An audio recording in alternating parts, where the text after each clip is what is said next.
거룩하신 우리 아버지 하나님, 저희들의 악한 죄로 말미암아 멸망받아야 마땅할 저희를 주님 그토록 사랑해 주셔서 저희 대신 십자가에 달리시고 우리의 모든 죄를 그 귀하신 피로 없애주신 주님의 은혜에 진심으로 감사합니다. 더욱 감사할 것은 우리의 나머지 생애 동안 주님 역사하시는 몸된 교회를 알게 해주시고 이 교회 안에 거하도록 도와주셔서 하나님의 이 귀한 복음을 전하며 우리의 나머지 생애를 보낼 수 있도록 인도해 주시는 은혜 더욱 감사합니다. 부족하고 어리석고 연약하기 짝이 없는 저희를 주님의 도구로 삼아 주신다니 참으로 주님께 감사만 드릴 뿐입니다. 이 복음이 우리 앞에서 회방되지 않고 온전히 전해지기 위해 주님의 몸된 교회를 더욱 거룩하게 해주시고 또 이 교회 안에 거하는 우리 구미교회 성도들 각 사람을 주님의 말씀 위에 든든히 세워주시기를 간절히 기도합니다. 이 지역에 이뤄진 많은 영혼들이 주님의 말씀을 기다리고 있습니다. 그 일을 위해서 먼저 저희를 부르셨으니 이 복음 전하는 일을 결코 해태하지 않고 살아가도록 인도해 주시기를 원합니다. 다음 주 월요일부터 있을 대전도 집회 주님 함께해 주시고 이 집회에 많은 영혼들이 인도될 수 있도록 역사해 주시며 또 말씀을 대언하실 변희교 목사님 그 입술이 함께해 주시고 지혜와 총명과 능력을 허락해 주셔서 한 주간 유감없이 말씀을 대언할 수 있도록 도와주시기를 원합니다. 우리 구미교회 형제 자매님들 이 집회를 위해 간절히 기도하는 마음을 주시고 또 담대한 입술을 주셔서 저 이뤄진 영혼들에게 이 말씀을 전할 수 있도록 인도해 주시기를 원합니다. 또 지금 멀리 해외에서 복음 전하고 있는 우리 형제 자매님들 일일이 기억해 주시고 또 먼 곳에 파송된 우리 선교사님들 일용할 영육간의 양식을 공급해 주셔서 영육간에 건강하게 인도해 주시고 말씀을 온전히 전해 그 먼 땅에도 굳건한 교회들이 세워지도록 인도해 주시옵소서. 또 지금 이 시간 몽골에서 선교활동 중에 있는 우리 이종국 목사님 주님 건강을 지켜주시고 그 입술에 주님의 능력을 더해 주셔서 많은 이뤄진 영혼을 주님 앞으로 인도하는 일에 쓰임받고 돌아오도록 인도해 주시길 원합니다. 오늘 각 사람 마음판에 준비된 하나님의 말씀이 온전히 자리 잡힐 수 있도록 주 성령님께서 역사해 주시고 부족한 입술 가운데도 함께해 주셔서 합당한 말씀만이 증거되도록 도와주시기를 원합니다. 시작부터 마치는 모든 시간 동안 주 성령님께 의지하면서 우리 주 예수님 이름으로 기도합니다. 아멘. 우리 마가복음 6장을 찾겠습니다.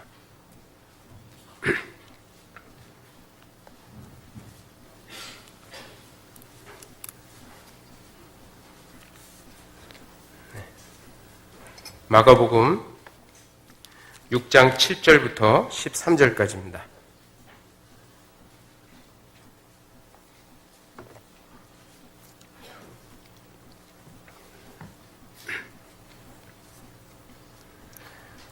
마가복음 6장 7절부터 13절까지 피셨으면 같이 한번 읽겠습니다. 12 제자를 부르사 둘씩 보내시며 더러운 귀신을 제어하는 권세를 주시고 명하시되 여행을 위하여 지팡이 외에는 양식이나 주머니나 전대의 돈이나 아무것도 가지지 말며 신만 신고 두벌옷도 입지 말라 하시고 또 가라사대 어디서든지 네 집에 들어가거든 그곳을 떠나기까지 거기 유하라. 어느 곳에든지 너희를 영접지 아니하고 너희 말을 듣지도 아니하거든 거기서 나갈 때 발 아래 먼지를 떨어버려 저희에게 증거를 삼으라 하시니 제자들이 나가서 회개하라 전파하고 많은 귀신을 쫓아내며 많은 병인에게 기름을 발라 고치더라. 네, 여기까지입니다. 안녕하세요. 예, 저 잘 아시죠? 예, 저희 이웃집 대구 달서교회에서 왔습니다. 대구 달서교회가 여기 오는데 아주 얼마 안 걸립니다. 한 40분 정도면 충분히 올 수 있는 아주 가까운 거리에 있습니다. 제가 구미교회 설교를 언제 왔나 이렇게 설교 노트를 뒤져보니까요, 2004년도 11월 달에 왔더라고요. 그래서 거의 6년 만에 다시 이렇게 구미교회 형제 자매님들을 이렇게 만나게 됐습니다. 2004년도에는 교회당 짓기 전이죠. 그래서 옛날 교회당에서 이렇게 말씀을 전했던 기억이 나고요. 그만큼 제가 대구에 이렇게 오래 있었던 거죠. 대구에 내려와서 2004년도 2월 달에 내려와가지고요. 11월 달에 말씀을 전했으니까요. 제가 여기 대구에 내려온 지도 6년이 지나고 이제 7년 차에 이제 들어갑니다. 꽤 오래됐죠? 경북권에서는 이제 제일 오래됐습니다. 조병우 목사님 저 일산으로 보내고 나서부터 1순위가 이렇게 됐는데, 아직도 그 대구 달서교에서 교제하고 있습니다. 이제는 대구 사람이 다 돼가지고요. 이제 경상도 음식이 제 입에 이제 맞습니다. 막창도 맛있고요. 또 문어도 맛있고, 그러니까 경상도 음식들이 맛있고 좋고, 경상도 사람이 다 됐다는 증거겠죠. 그리고 저희 딸들은 이제 서울 말이 이상하대요. 낯간지럽고, 그래서 듣기가 이상하대요. 찌릿찌릿하답니다. 그래서 이제 저희 애들도 다 경상도 아이들이 돼버렸고요. 아무튼 형제 자매님들께서 돌봐주시고 기도해 주셔서 한 곳에 이렇게 오랫동안 이렇게 머무르는 것 같습니다. 저희 교회도 다음 주 월요일 날 대전도 집회가 있는데, 구미교회도 대전도 집회가 있더라고요. 그래서 저희도 신용철 목사님 모시고 이렇게 집회를 하는데요. 구미교회 집회를 위해서 저도 기도할 테니까 우리 구미교회 형제 자매님들도 저희 교회 집회를 위해서 같이 기도해 주시기 바랍니다.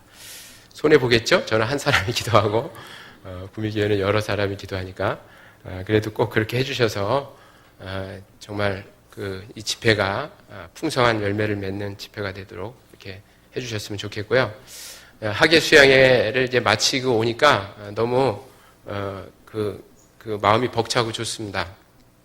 마지막 날 이렇게 침례하는 인원들이 많고 구원받으신 분들이 많아서 너무 좋습니다. 저희 교회도 이번에 많은 분들을 이렇게 인도해서요. 많은 분들이 구원받고 교제에 이렇게 참석하고 있습니다. 그래서 한 300명은 넘기려고 했더니 조금 한 몇 명이 모자라가지고요. 300명, 294명인가? 이 정도 이렇게 참석을 한 것 같습니다. 아마 내년에는 한 300명 훨씬 넘게 이렇게 참석하리라고 생각합니다. 구미교회도 교회당 진지가 이제 오래됐고, 이렇게 아직도 빈 좌석들이 이렇게 많이 있는데, 더 많은 분들이 구원을 받고 여기 꽉 채워졌으면 좋겠습니다. 저희 교회도 이제 듬성듬성은 안 좋지만 그래도 꽉 이렇게 새로운 교회당이 이렇게 찰 정도로요, 인원이 이렇게 증가가 됐고요. 하나님께서 이렇게 도와주시고 역사해 주셔서 그런 구원의 역사가 일어나리라고 이렇게 생각을 합니다. 옆집에 있는 동안은 저도 기억해 주시고요. 저를 위해서도 이제 많이 기도해 주시기 바랍니다. 오늘은 마가복음 6장 7절부터 13절까지 예수님의 말씀을 통해서 전도자가 가져야 될 마음가짐에 대해서 같이 나눠보려고 합니다. 이 마가복음 6장 7절부터 13절까지는 예수님이 12제자를 부르시고 그 12제자를 유대 땅에 이렇게 둘씩 보내시면서 당부하신 말씀입니다. 그래서 꼭 전도자가 가져야 될 마음가짐을 예수님이 설명해 주신 것이기 때문에 우리 모두에게 교훈이 되는 그런 말씀이라고 생각합니다. 흔히 전도자다라 그러면 모든 분들은 전도사님이나 목사님들을 가리킨다고 생각하시는 분들이 있는데, 실제 그렇지 않고 구원받은 그리스도인 모두가 다 전도자죠. 우리가 구원을 받고 바로 천국에 가지 않고 이 세상에 남아있는 이유는 이 복음을 전하기 위한 사명을 받았기 때문입니다. 따라서 구원받은 그리스도인 누구나 다 전도자다라고 이렇게 말씀드릴 수 있습니다. 우리 전도서 1장 1절 말씀 아시죠? 다윗의 아들 예루살렘 왕 전도자의 말씀이라. 그리고 그 솔로몬의 신분에 관해서 이제 세 가지로 표현해 놨죠. 다윗의 아들, 또 예루살렘의 왕, 또 전도자. 이렇게 세 가지 신분에 대해서 설명을 해놨지만 가장 본질적인 그 솔로몬의 신분은 전도자죠. 그래서 전도서 1장 2절 그 다음 절에 보면 전도자가 가로되 헛되고 헛되며 헛되고 헛되니 모든 것이 헛되도다 라고 기록하고 있죠. 다윗의 아들이 가로되 또는 예루살렘 왕이 가로되 이렇게 표현 안 했죠. 전도자가 가로되 헛되고 헛되니 모든 것이 헛되도다 라고 이렇게 표현했습니다. 그것은 다윗의 아들이라는 아주 존귀한 신분보다 또 예루살렘 왕이라는 굉장한 신분보다 훨씬 더 중요한 것이 전도자라는 신분이라는 거죠. 우리 구미교회 형제님들은 이렇게 표현하면 되겠습니다. 거시기의 아들 삼성전자 최 과장은 최 과장 전도자의 말씀이라 뭐 이렇게 표현할 수 있죠. 또 거시기의 아들 모모 학교 무슨 교사 전도자의 말씀이라 뭐 이렇게 표현할 수 있습니다. 우리의 신분은 여러 가지가 이 사회에서 나타날 수 있지만 가장 중요한 신분은 전도자라는 신분입니다. 실제 사도행전 8장 1절을 이렇게 보면 실제 예루살렘 땅 그리고 또 유대 땅에서 복음의 말씀을 두루 다니며 전도한 사람들은 사도들뿐만 아니라 모든 그리스도인 형제 자매님들이죠. 예루살렘에 핍박이 나니까 사도 외에는 다 흩어졌더라 이렇게 표현했죠. 사도만 예루살렘에 남고 나머지는 다 흩어졌는데 그 핍박을 피해서 흩어진 사람들이 주눅 들고 그 흩어진 장소에서 숨어 산 것이 아니죠. 그 사도에 흩어진 모든 사람들이 두루 다니며 복음의 말씀을 전할세라고 기록되어 있죠. 따라서 사도만 전도자가 아니라 모든 구원받은 형제 자매님들이 다 전도자입니다. 그래서 이 마가복음 6장 7절부터 13절까지에 예수님이 전도자에게 부탁하신 말씀을 통해서 전도자가 가져야 될 마음가짐을 우리 모두가 다 교훈을 받을 수 있습니다. 먼저 7절 말씀을 제가 먼저 읽어볼게요. 12 제자를 부르사 둘씩 보내시며 더러운 귀신을 제어하는 권세를 주시고, 예수님은 12 제자를 부르고 유대 땅에 12 제자를 보내시면서 혼자 보내지 않았죠? 둘씩 짝지어서 유대 땅에 복음을 전하기 위해서 보냈습니다. 그런데 왜 예수님이 굳이 이렇게 둘씩 보냈을까? 생각해 보셨습니까? 둘씩 보내신 몇 가지 이유가 있습니다. 우선 어떤 사실에 대한 증언이 필요할 때는 반드시 유대의 율법에 두 사람 이상의 증인이 필요합니다. 따라서 두 사람 이상이 증거하는 말씀을 거부한다. 이거는 그 말씀에 대한 확실한 거부다. 이렇게 표현할 수 있습니다. 하나님은 이 복음을 거절한 대가가 이제 지옥의 형벌이죠. 그 형벌을 핑계할 수 없도록 확실한 증인으로서 증거하도록 둘씩 보낸 겁니다. 여기는 자주 찾을 테니까 표시해 두시고요. 신명기 19장을 한번 찾아보겠습니다. 신명기 19장. 신명기 19장 15절 말씀입니다.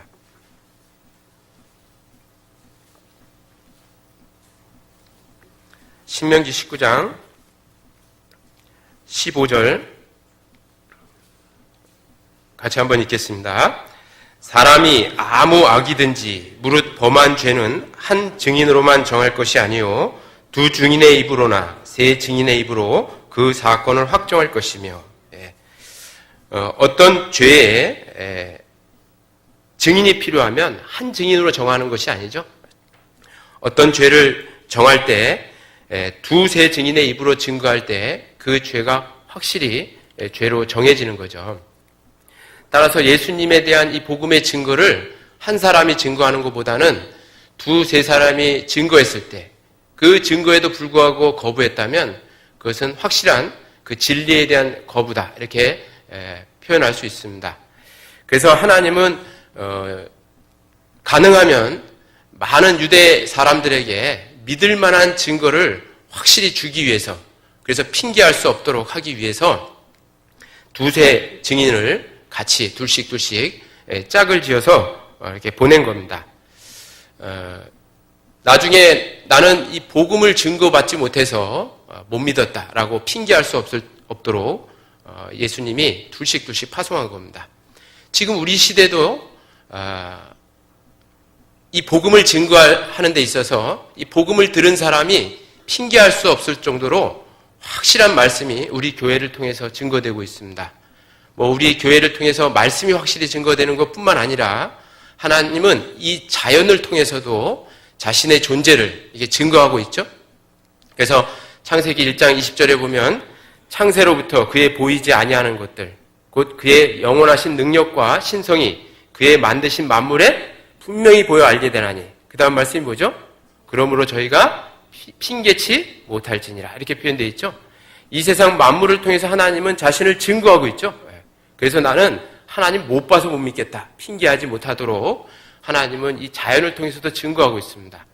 뿐만 아니라 우리 시대에는 확실한 이 성경 66권이 완성이 돼서 이 성경만으로도 나는 증거가 없어서 못 믿겠다라고 핑계하지 못할 정도로 확실히 증거하고 있습니다.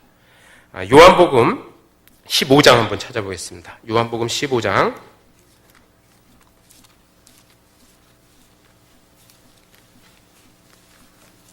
요한복음 15장 22절 말씀입니다.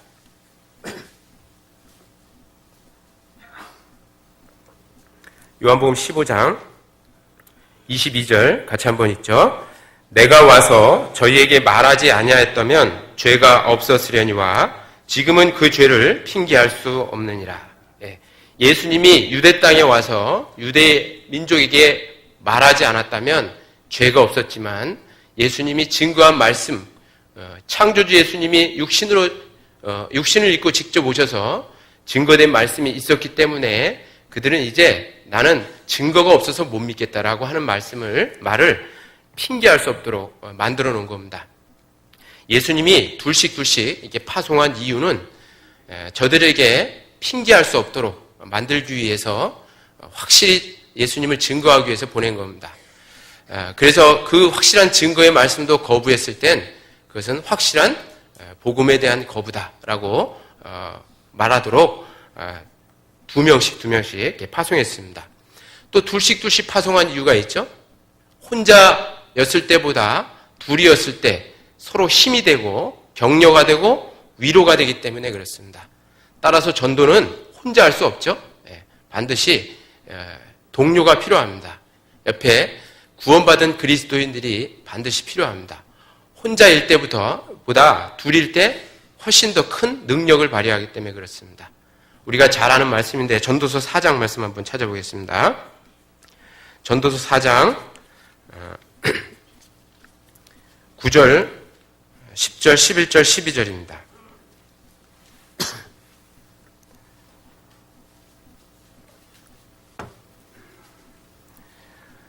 전도서 4장 9절부터 12절까지 같이 한번 읽겠습니다. 두 사람이 한 사람보다 나음은 저희가 수고함으로 좋은 상을 얻을 것임이라. 혹시 저희가 넘어지면 하나가 그 동물을 붙들어 일으키려니와 홀로 있어 넘어지고 붙들어 일으킬 자가 없는 자에게는 화가 있으리라. 두 사람이 함께 누우면 따뜻하거니와 한 사람이면 어찌 따뜻하랴. 한 사람이면 패하겠거니와 두 사람이면 능히 당하나니 삼겹줄은 쉽게 끊어지지 아니하느니라. 읽을 때 잘 읽어야 되죠. 삼겹살은 쉽게 끊어지지 아니하느니라. 이렇게 읽으면 안 되죠. 삼겹줄입니다. 여기 이상하죠. 한 사람이면 패하겠거니와 두 사람이면 능히 당하나니.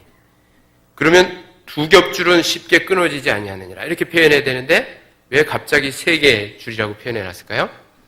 이 한 줄은 바로 예수님이죠. 마태복음 18장 20절에 두세 사람이 내 이름으로 있는 곳에는 나도 그들과 함께하리라. 주님의 약속이 있죠. 그래서 그리스도인은 혼자일 때는 너무너무 약하지만 둘 이상 모이면 거기에 주님이 함께 하셔서 아주 큰 힘과 능력을 발휘합니다. 그리고 혼자일 때는 이 복음을 전하는 일이 쉬운 일이 아니기 때문에 고난과 좌절을 맛볼 때가 많이 있습니다. 혼자일 땐 그냥 자빠지죠. 그러나 옆에 같은 일을 위해, 같은 목적을 위해 사는 그리스도인 옆에 있으면 큰 힘과 또 위로를 받을 수 있습니다. 한 사람이 홀로 있어 넘어지면 붙들어 일으킬 자가 없다 그랬죠. 그러나 둘일 때는 혹시 저희가 넘어지면 그 하나가 그 동물을 붙들어 일으킨다라고 이렇게 표현되어 있습니다. 그래서 하나님은 둘씩 전도자를 이렇게 파송한 겁니다. 우리가 전도는 결코 혼자 할 수 없죠. 반드시 옆에 형제 자매님들에게 기도 부탁도 해야 되고 또 물질적인 도움도 받아야 되고 어떤 육체적인 도움도 반드시 받아야 됩니다. 또 좌절과 고통과 고난을 전도로 인해서 겪고 있을 때 옆에 있는 우리 형제 자매님들에게 또 많은 위로와 능력을 또 격려를 이렇게 공급받을 수 있기 때문에 둘씩 이렇게 파송한 겁니다. 우리가 결혼을 하는 이유도 그거죠. 혼자였을 때보다 둘 있을 때 더 강하고 또 교회 최소 단위가 둘 이상이기 때문에 그곳에 주님이 함께하기 때문에 가장 작은 교회 최소 단위가 가정이죠. 그래서 결혼을 합니다. 육신적인 어떤 즐거움을 위해서 우리가 결혼하는 것이 아니라 전도를 더 효율적으로 하기 위해서 결혼합니다. 그 목적의식을 잃는다면 그 결혼으로 인한 그 하나님의 축복을 받기가 어렵겠죠. 그래서 둘씩 주님이 파송한 겁니다. 또 둘씩 파송한 거는 아까도 말했지만 교회의 최소 단위가 두 사람 이상이고 또 하나님은 교회를 통해서 역사하시기 때문에 그렇습니다. 구원받은 그리스도인이 복음을 깨닫는 것처럼 또 하나 정말 꼭 깨달아야 될 것이 교회죠. 그래서 하나님은 나 개인을 통해서 역사하는 것이 아니라 교회를 통해서 역사한다. 이거는 정말 귀가 따갑도록 들어야 되고 실제 우리의 그리스도인의 신앙생활 중에 체험이 있어야 됩니다. 주님은 교회를 통해서 역사하시는구나. 이거를 꼭 말씀을 통해서 또 실제 체험을 통해서 확인해야 되고 그 말씀이 정말 자기 것이 돼야 됩니다. 에베소서 3장 한번 찾아보죠. 에베소서 3장 20절 21절입니다.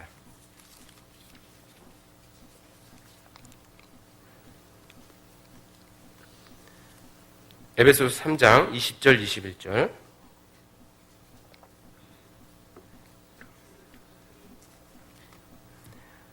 같이 한번 읽겠습니다.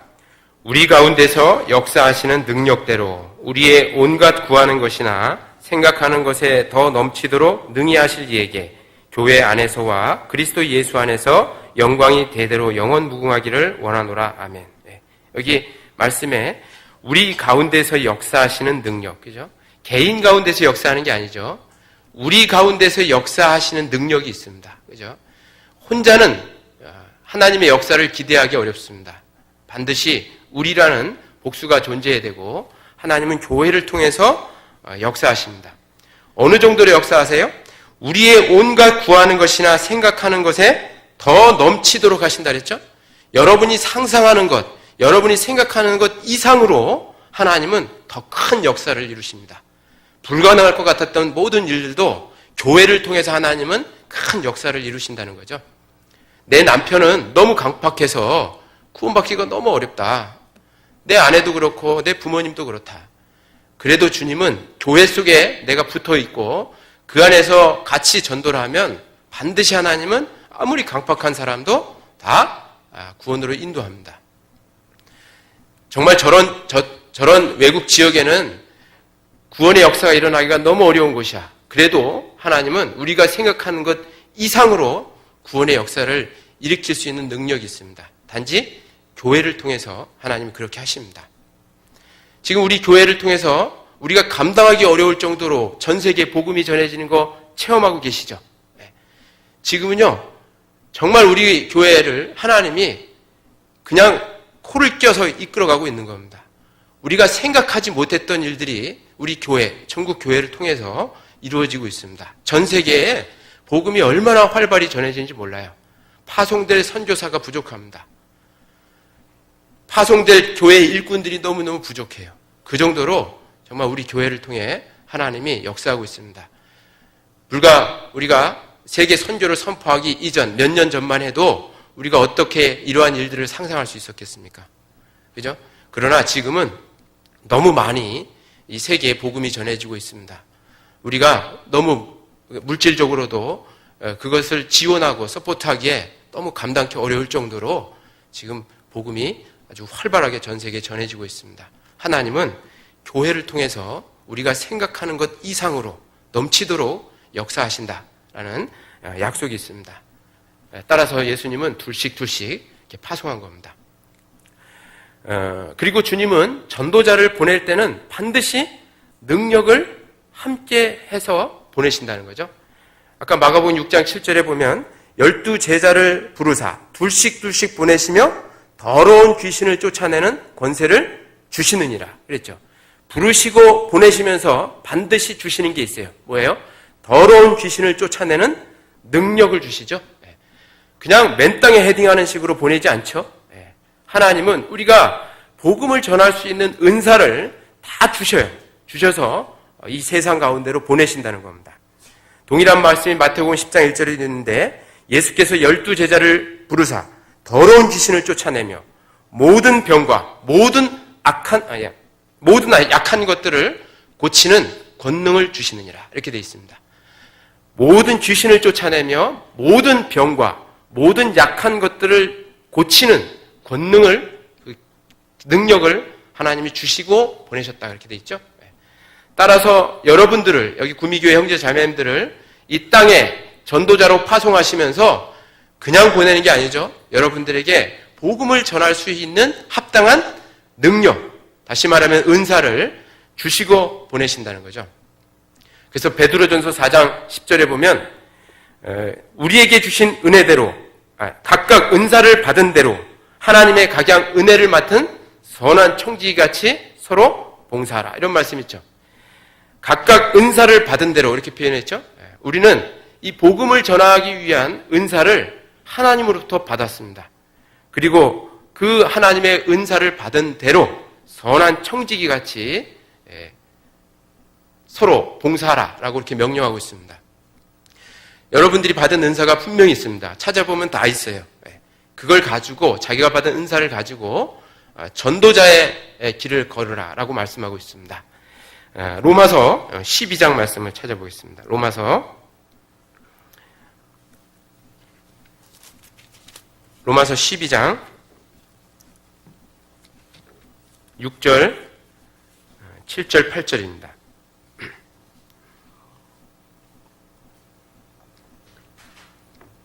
로마서 12장 6절, 7절, 8절 같이 한번 읽겠습니다.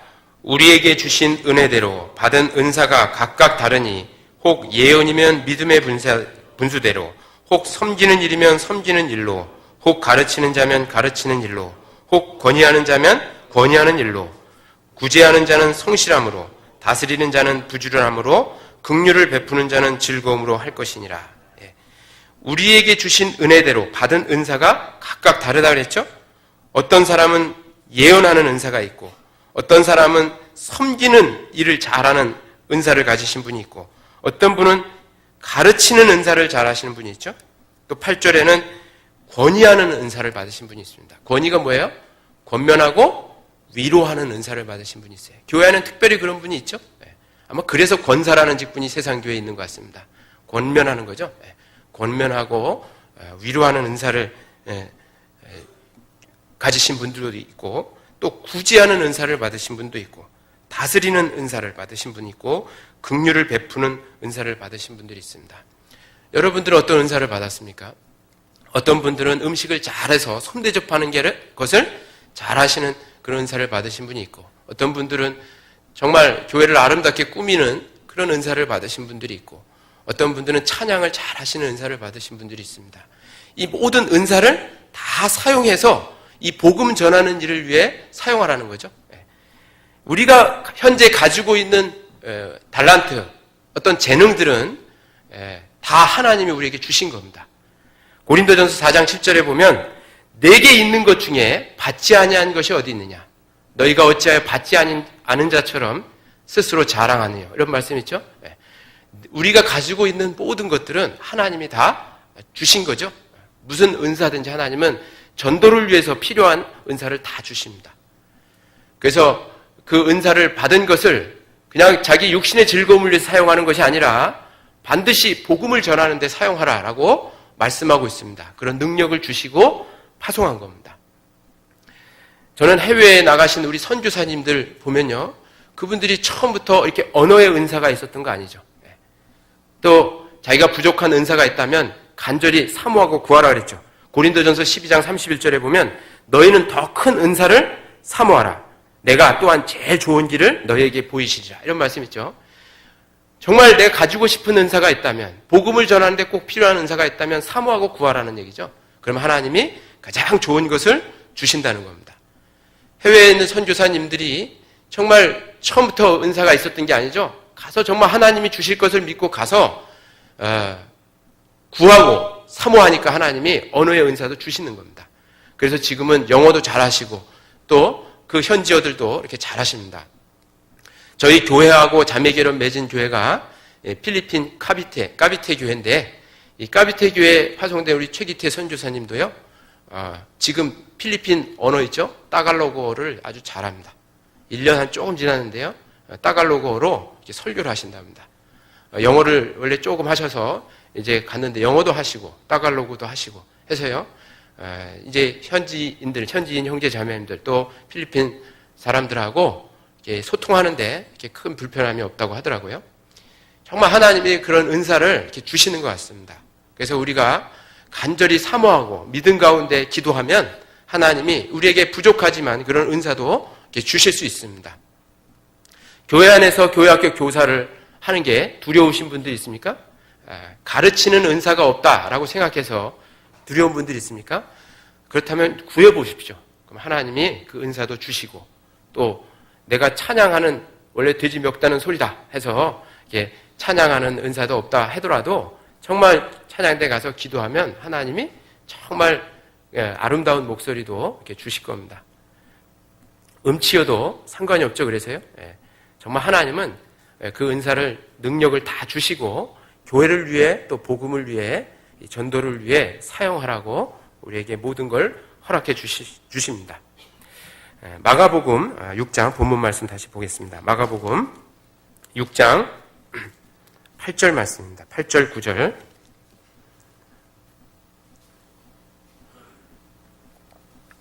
마가복음 6장 8절 9절 같이 한번 읽겠습니다.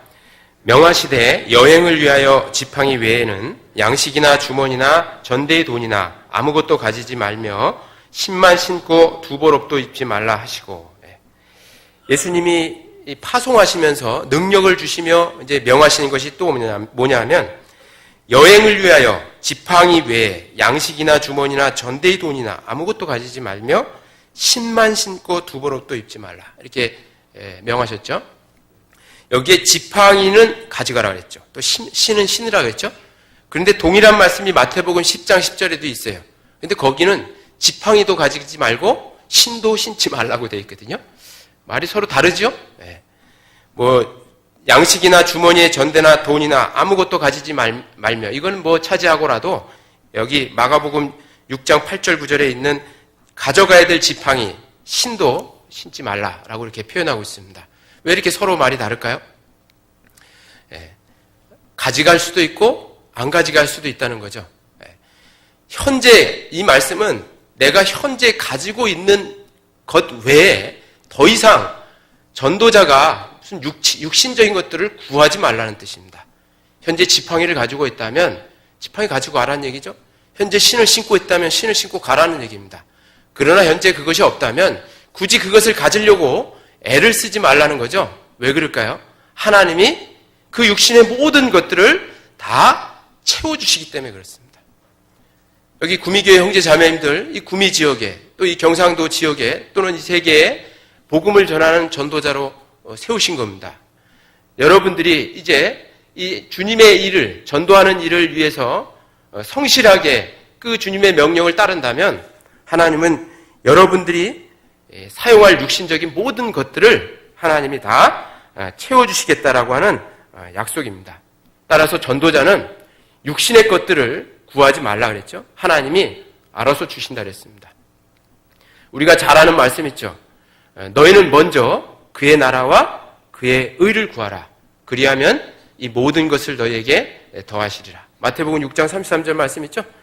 하나님은 먼저 그의 나라와 그의 의를 구하라. 이 복음 전하는 일을 위해서 먼저 살아봐라. 그러면 무엇을 입을 게 필요한지, 무엇을 먹을 게 필요한지 하나님이 알아서 다 채워주신다는 겁니다.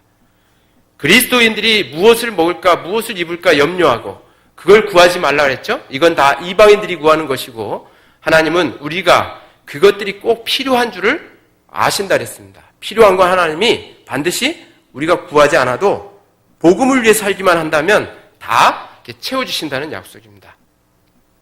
이 말씀이 정말 우리 마음속에 정말 믿어져야 됩니다. 우리가 수도 없이 말씀을 듣죠. 너희는 먼저 그의 나라와 그의 의를 구하라. 그리하면 이 모든 육신의 것을 채워주시리라. 뭐 많이 듣고 있지만 실제 생활 속에서 그렇습니까? 당장 재물이 눈앞에 보이면 이 복음 전하는 일을 제껴놓고 우선순위에서 밀려놓고 이 육신의 것을 위해서 살지는 않습니까? 그거는 아는 것이지 그 말씀을 깨닫고 믿은 건 아니죠. 정말 우리는 신앙이라는 것은 아는 게 아니죠. 체험하는 겁니다. 하나님 말씀대로 살아가면서 정말 하나님이 약속대로 그 말씀을 채워주시는지 그 말씀대로 이루어주시는지를 체험하는 게 진짜 신앙생활이죠. 아무리 이론적으로 말씀을 달달달 외워도 실제 삶이 그렇지 않다면 그분은 그 하나님의 말씀을 믿고 있는 것이 아닙니다. 아무것도 양식이나 전대나 또 돈이나 아무것도 가지지 말라고 이렇게 한 것은 전도자는 육신의 것을 위해서 살아가지 말라는 겁니다. 이스라엘 백성이 애굽 땅에서 나와서 가나안 땅에 들어가기 위해서 광야 생활 40년을 했죠. 광야 생활 40년 동안 하나님은 이스라엘 백성에게 필요한 모든 육신의 것들을 다 공급해 줬습니다. 배가 고프다고 하니까 하늘에서 종합 영양제 만나가 내려왔죠. 저는 요즘도 그런 게 있었으면 참 좋겠어요. 밥 먹는 시간도 좀 아깝더라고요. 어떤 때는요. 그냥 하나 딱 먹으면 해결되는 그런 게 있었으면 좋겠습니다. 만나가 그런 거였을 것 같아요. 채워주셨죠? 고기를 먹고 싶다고 하니까 하늘에서 메추라기를 내려서 고기를 다 먹여주셨습니다. 광야 생활 40년 동안 떨어지지 않는 신. 대단한 신이죠? 요즘 나이키 신발도 그렇게 안 될 겁니다. 그죠? 그런 신도 주셨고 광야 생활 40년 동안 헤어지지 않는 옷도 주셨습니다. 다 육신의 것들을 채워주셨죠? 입을 것, 먹을 것 다 채워주셨습니다. 그렇게 하신다는 겁니다. 하나님 실제 전도자에게 그렇게 하셔요. 근데 이것이 정말 마음에 깨달아지지 않으면 거꾸로 사는 겁니다. 육신의 것을 위해서 살다가 조금 시간 남고 조금 물질 남으면 그때 가서 이제 주님을 위해 산다. 이렇게 거꾸로 사는 겁니다. 그러니 부자가 될 수 있을까요? 그러니 정말 합당한 그리스도인이 될 수 있을까요? 하나님의 약속을 받지 못하고 사는 겁니다. 평생 동안. 그래서 주님은 전도자는 지팡이나 신이나 또 전대나 전대의 돈이나 양식이나 이것을 구하지 말라라고 말씀하고 있는 겁니다. 아무것도 가지지 말라고 하는 것은 하나님이 주님의 일을 하면 주님은 우리의 육신의 것을 이렇게 채워주신다라고 하는 약속의 말씀입니다. 실제로 열왕기상 17장에 보면 엘리야를 하나님이 그의 모든 먹을 것들을 다 채워주신 그 사건들을 보죠. 엘리야 선지자 시대 때가 이스라엘이 가장 악한 죄를 저질렀던 시대였습니다. 아합 왕이라는 왕과 그의 아내 이세벨이 바알과 아세라 신을 섬기면서 온갖 하나님 앞에 죄악을 졌던 그런 시대였었죠. 그래서 하나님이 그 죄의 대가로 이스라엘 땅에 기근을 3년 반 동안 내렸습니다.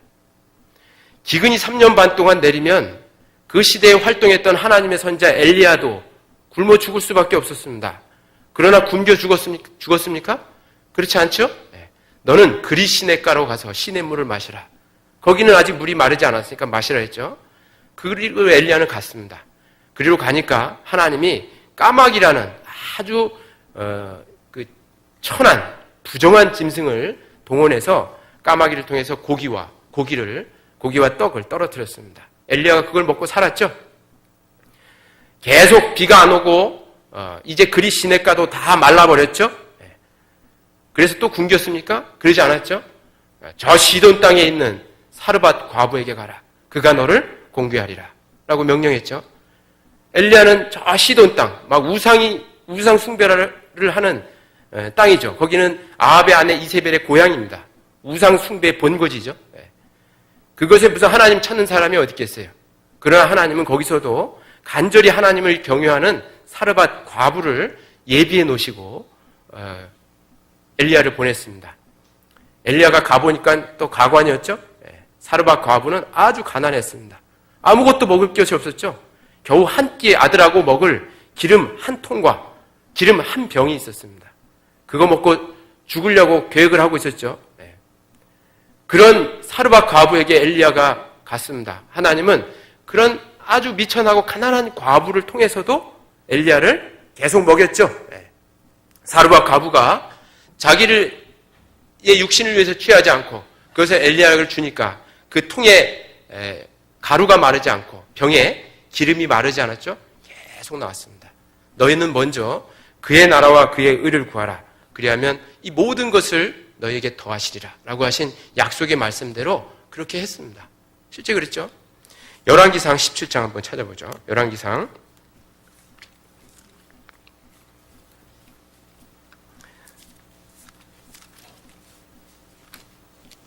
17장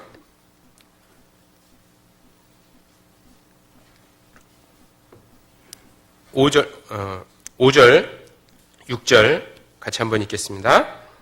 저가 여호와의 말씀과 같이 하여 곧 가서 요단 앞 그리 시냇가에 머물매 까마귀들이 아침에도 떡과 고기를 저녁에도 떡과 고기를 가져왔고 저가 시내를 마셨더니 이런 일이 있었고 또 뒤에 17장 15절 16절 17장 15절 16절 같이 한번 읽죠. 저가 가서 엘리야의 말대로 하였더니 저와 엘리야와 식구가 여러 날 먹었으나 여호와께서 엘리야로 하신 말씀같이 통에 가루가 다하지 아니하고 병에 기름이 없어지지 아니하더라. 저는 이 엘리야 선지자의 말씀을 보면서 까마귀와 사르밧 과부를 통해서 먹이시는 하나님을 보고 놀랐습니다. 까마귀는 이스라엘 백성들이 아주 부정하게 생각하는 짐승이죠. 정한 짐승이 아닙니다. 부정한 짐승이라 멀리하는 그런 짐승입니다. 또 사르밧 과부는 너무너무 가난한 사람이었죠. 부자가 아니었습니다. 이 말씀이 뭡니까? 하나님은 이 세상에 아주 미천한 것을 통해서라도 아주 가난한 과부를 통해서라도 나를 먹이시고 살리신다. 전도자가 전도의 일을 하면 이 세상 내 주변의 사람들이 아주 가난하고 미천하고 도와줄 것이 없는 사람이라 할지라도 하나님이 그를 통해서 나를 도와주신다는 약속입니다. 그죠? 그래서 염려하지 말라는 거죠. 하나님 반드시 그렇게 하셔요. 그래서 하나님은 너는 양식이나 또 전대 안에 돈을 구하지 말라 그랬죠. 하나님이 그걸 필요한 것들을 다 채워주신다는 겁니다. 전도자는 육신의 것을 위해서 구하지 말라는 겁니다. 하나님 채워주신다는 얘기죠. 그리고 또 하나 두 번째 뜻이 있습니다. 전도자는 아주 단순한 삶을 살아야 한다는 것을 교훈해 주는 말씀입니다. 전도자는 복잡한 삶을 살면 안 된다는 말씀을 설명해 주는 거예요. 전도자는 아주 단순한 삶을 살아야 된다고 말씀하는 겁니다. 전도자가 많은 것을 가지고 누리고 있으면 마음이 나누인다는 거죠. 마음이 나뉘어서 정말 전도자의 본질적인 일, 복음 전하는 일을 해태하게 할 수 있다라고 말씀하신 겁니다. 그래서 전도자는 삶을 좀 단순화시킬 필요가 있다라고 말씀하는 겁니다. 왜 데마라는 바울의 동역자가 한때는 바울과 함께 복음을 전하면서 수고했지만 왜 그가 데살로니가라고 갔습니까? 그는 삶을 단순화하지 않았죠. 세상 일이 많이 있었습니다. 그래서 세상을 사랑하는 마음이 생겼기 때문에 바울을 떠나서 데살로니가로 가버린 겁니다. 전도자는 세상의 일을 좀 여러 가지 벌리지 말고 단순화시키라는 거예요. 구원받은 그리스도인들이 계모임도 가고 동창회도 가고 여행도 다니고 영화도 보고 취미활동도 하고 골프도 하고 당구도 치고 뭐 세상 사람이 할 수 있는 걸 다 하면서 전도할 수 있습니까? 그렇게 할 수 없습니다. 우리가 전도하는 일이 아주 중요하고 또 많은 에너지가 소모되는 일이기 때문에 우리가 세상 일들을 구원받기 전에 많이 행했더라도 그것을 줄이라는 거죠. 모임을 좀 줄이고 세상 모임 말하는 거죠.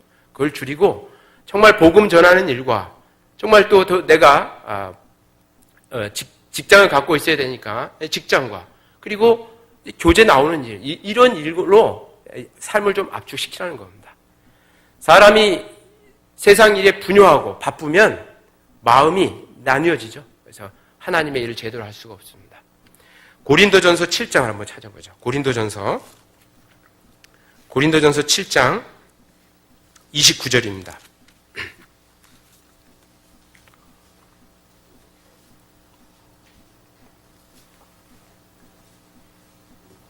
고린도전서 7장 29절부터 35절까지입니다. 기니까 제가 읽어보겠습니다. 형제들아, 내가 이 말을 하노니 때가 단축하여진 고로 이후부터 안에 있는 자들은 없는 자 같이 하며 우는 자들은 울지 않는 자 같이 하며 기쁜 자들은 기쁘지 않은 자 같이 하며 매매하는 자들은 없는 자 같이 하며 세상 물건을 쓰는 자들은 다 쓰지 못하는 자 같이 하라. 이 세상의 형적은 지나감이니라. 너희가 염려 없기를 원하노라.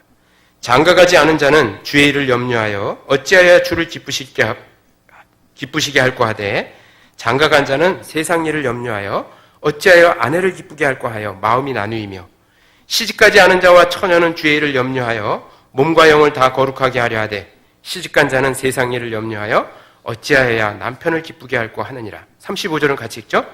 내가 이것을 말함은 너희의 유익을 위함이요 너희에게 올무를 놓으려 함이 아니니 오직 너희로 하여금 이치에 합하게 하여 분요함이 없이 주를 섬기게 하려 함이라.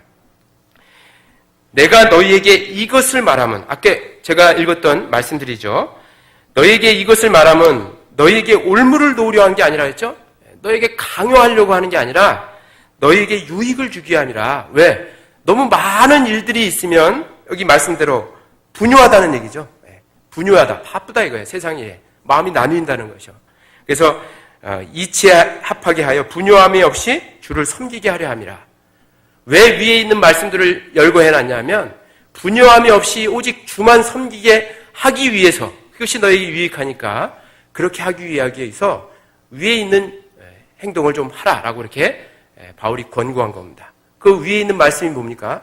다시 한번 보면 29절에 형제들아 내가 이 말을 하노니 때가 단축하여진 고로 이렇게 돼 있죠. 때가 단축하여진 고로라는 말씀이 뭐예요? 주님이 다시 오실 때가 다가왔다는 거예요. 주님이 다시 오시면 이 세상은 끝이 나는 거죠. 이 세상의 종말이 오는 겁니다. 이건 지금 2000년 전 초대교회 고린도 교회에 말씀하신 거죠. 이때도 주님을 기다렸습니다. 그러나 2000년이 지난 지금까지 주님이 안 오셨죠. 이제 우리 시대가 어떤 시대입니까? 정말 이 말씀을 우리 구미교회 형제자매님들이 받아야 될 말씀입니다. 지금은 정말 단축해져 있죠. 주님이 문고리를 잡고 있습니다. 열고 들어오면 끝나는 겁니다. 그 정도로 가까운 시대이죠. 이때는 어떻게 하라 그랬어요? 이후부터는 안에 있는 자들은 없는 자 같이 하며 아내 때문에 마음이 나누는 거예요. 어떻게 하면 아내를 기쁘게 할고 아내하고 육신의 즐거움을 사는데 자기의 생애를 완전히 보내고 있습니다. 하나님 앞에 합당치 못하는 거죠. 그런 자는 차라리 호레비처럼 살으라는 얘기죠.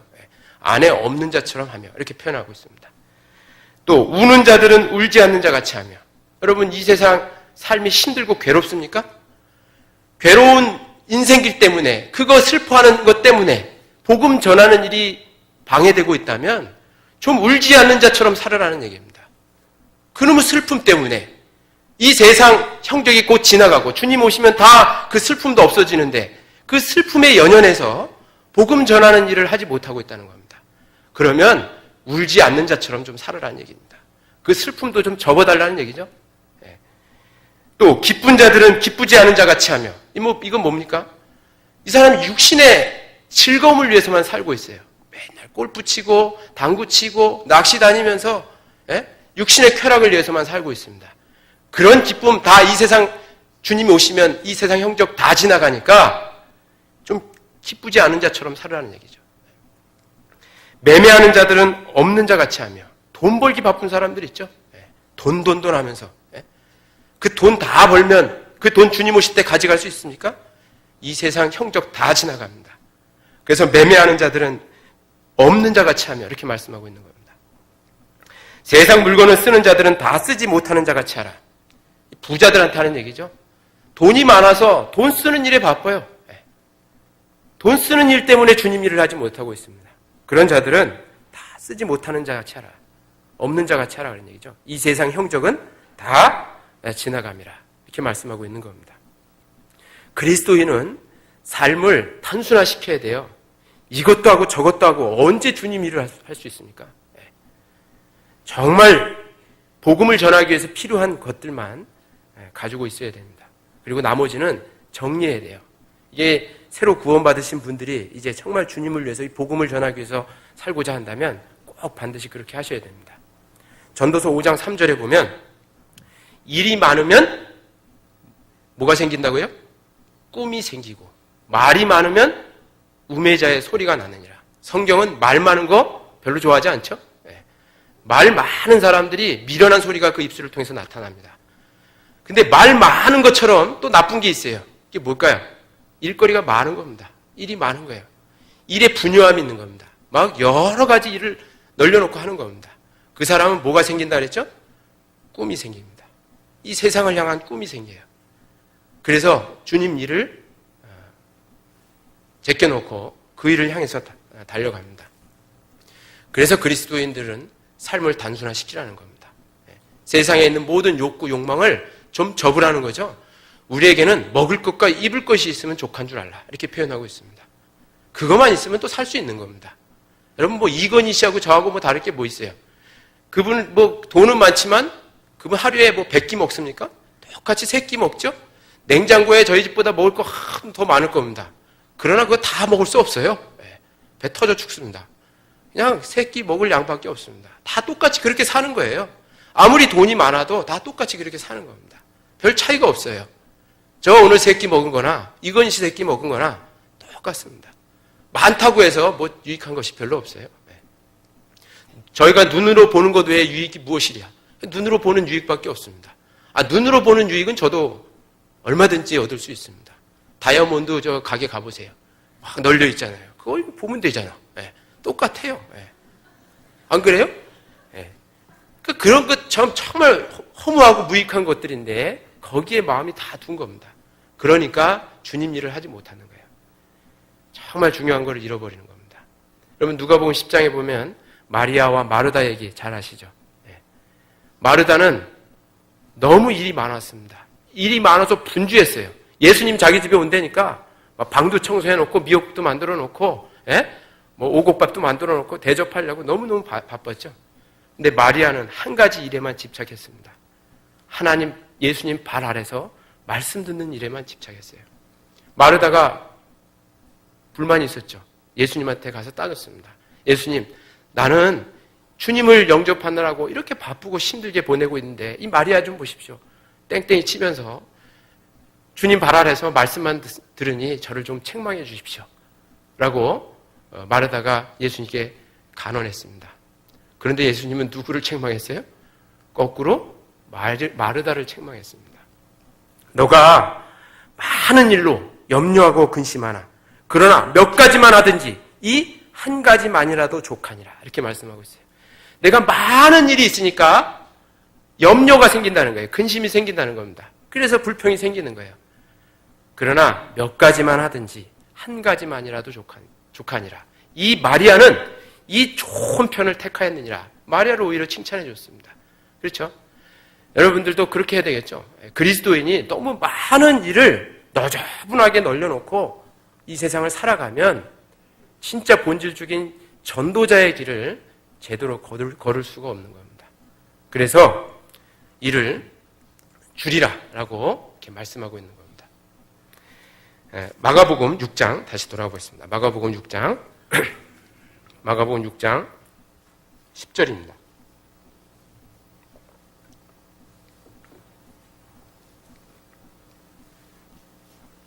마가복음 6장 10절 또 같이 한번 읽겠습니다. 또 가라사대 어디서든지 네 집에 들어가거든 그것을 떠나기까지 거기 유하라. 예.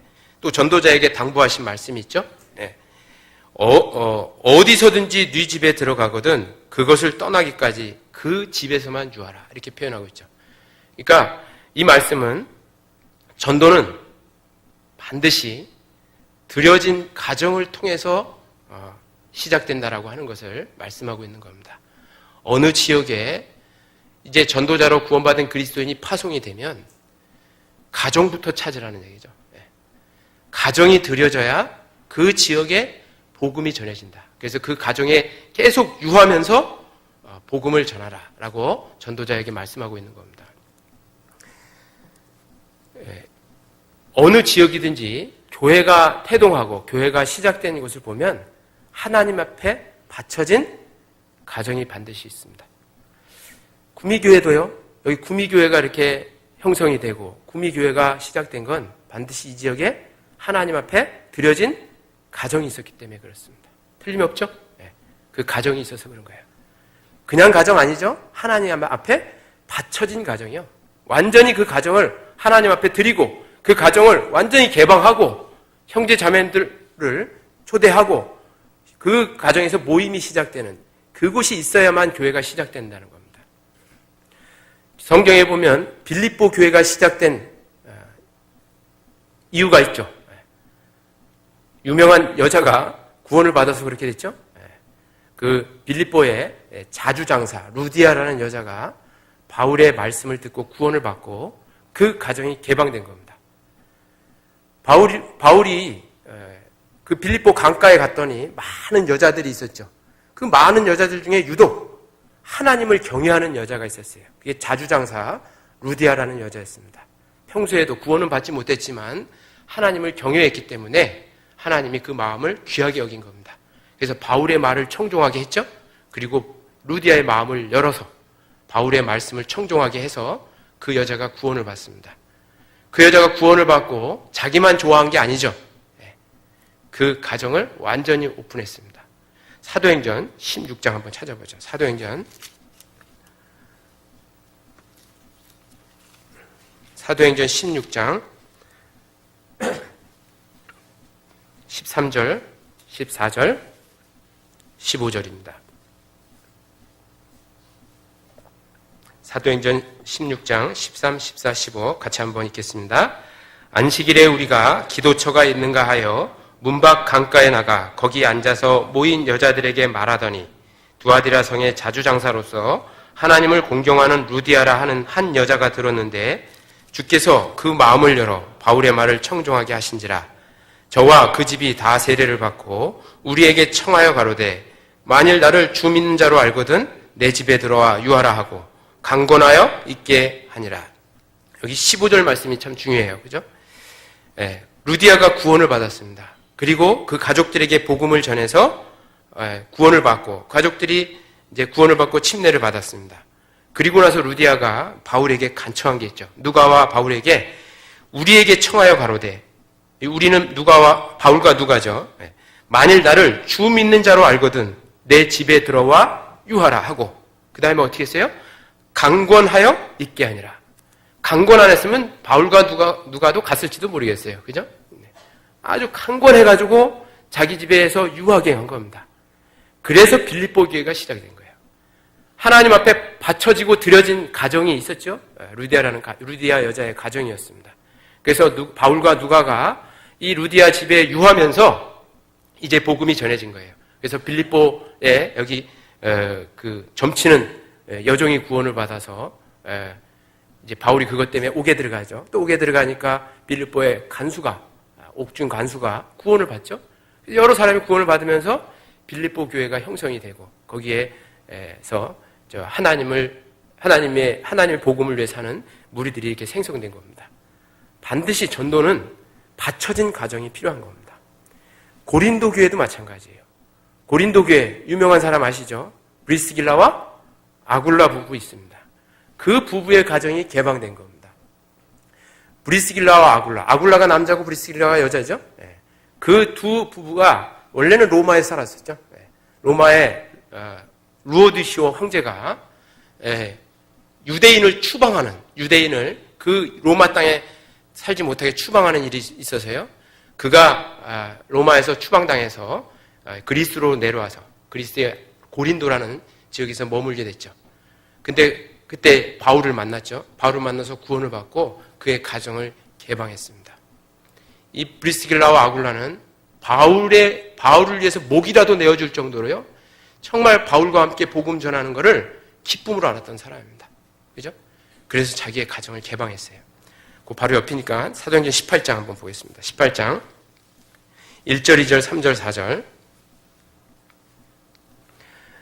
사도행전 18장 1절, 2절, 3절, 4절. 같이 한번 읽겠습니다. 이후에 바울이 아덴을 떠나 고린도에 이르러 아굴라라 하는 본도에서 난 유대인 하나를 만나니 글라우디오가 모든 유대인을 명하여 로마에서 떠나라 한 고로 그가 그 안에 브리스길라와 함께 이달리아로부터 새로 온지라 바울이 그들에게 가매 업이 같으므로 함께 거하여 일을 하니 그 업은 장막을 만드는 것이더라. 안식일마다 바울이 회당에서 강론하고 유대인과 헬라인을 권면하니라. 자, 여기 3절 말씀이 업이 같으므로 장막 짓는 업을 했죠. 바울도 그걸 했고요. 함께 거하여 일을 하니 이렇게 돼 있죠. 업이 같으므로 함께 거하여 일을 하니 그 업은 장막을 만드는 것이라더라. 이 브리스길라와 아굴라의 가정을 개방하고 그곳에 바울을 유하게 하고 거기서부터 복음이 전해진 거예요. 그래서 고린도 교회가 이제 생성이 되고 고린도 교회가 이제 복음을 위해서 힘차게 살게 된 겁니다. 어느 지역이든지 정말 교회가 형성이 되려면 하나님 앞에 받쳐진 가정이 있어야 된다. 이 정말 필요한 거죠. 구미교회도 그랬을 겁니다. 우리는 이 구미교회만 교회로 세워지는 걸 원하지 않죠. 주님이 그것만 원하지 않죠. 옆에 뭐 선산도 있고 또 외관도 있고 근처에 많죠. 저희 대구 달서교회만 해도 성주도 있고 고령도 있고 합천도 있고 달성군도 있고 막 많이 있습니다. 특별히 경상도는 교회가 많이 세워지지 않았죠. 그죠? 왜 그렇겠어요? 왜 다른 지역에 비해서 교회가 생성이 이렇게 하는 게 더딥니까? 하나님 앞에 드려진 가정이 적기 때문에 그런 거예요. 여러분, 내가 살고 있는 그 지역에 교회가 정말 이렇게 세워지기를 원합니까? 그렇다면 자기의 가정을 개방하고 자기의 가정을 하나님께 드려보십시오. 그러면 하나님이 그렇게 하십니다. 외관에 교회가 세워져야 되잖아요. 그러면 외관에 계신 분이 하나님께 바쳐줘야 돼요. 그 가정, 한 가정이라도 바쳐줘야 됩니다. 그래야 교회가 세워지는 거예요. 반드시 그러한 일이 필요한 겁니다. 그런데 너무 이기적이고 희생하기를 꺼려한다면 마냥 그대로 있는 겁니다.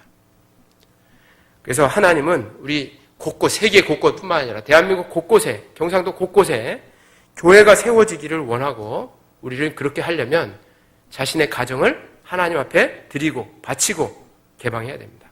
그래야만 이 복음이 온전히 전해질 수 있습니다. 또 떠나기 전에 그 한 가정에만 머물고 유하면서 복음을 전하라고 예수님이 부탁하신 것은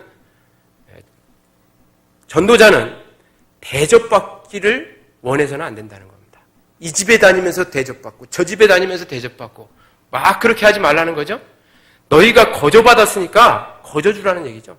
너희가 복음을 공짜로 받았다면 그 세상 사람들에게도 어떤 대가를 원해서 복음을 전하지 말고 공짜로 주라는 거예요. 공짜로.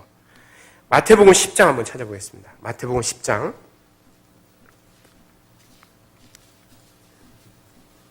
마태복음 10장 8절입니다.